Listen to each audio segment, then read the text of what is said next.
नैहर ना देखली गरीबी बलमा हमें टीवी मंगाई द। नैहर ना देखली गरीबी बलमा हमें टीवी मंगाई द।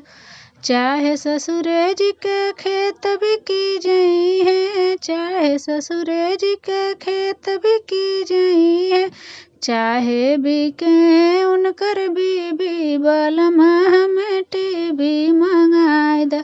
चाहे बिके उनकर बीबी बलमा हमें टीवी मंगाई द। नैहर ना देखली गरीबी बलमा हमें टीवी मंगाई द। नैहर ना देखली गरीबी बलमा हमें टीवी मंगाई द।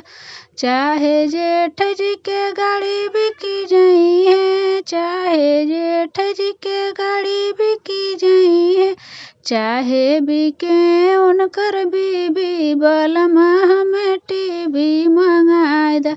चाहे बिके उनकर बीबी बलमा हमें टीवी मंगाई द।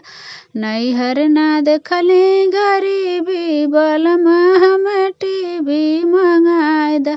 नैहर ना देखली गरीबी बलमा हमें टीवी मंगाई द।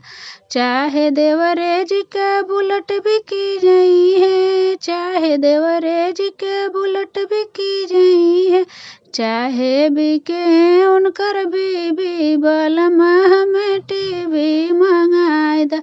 चाहे बिके उनकर बीबी बलमा हमें टीवी मंगाई द। नैहर ना देखली गरीबी बलमा हमें टीवी मंगाई द।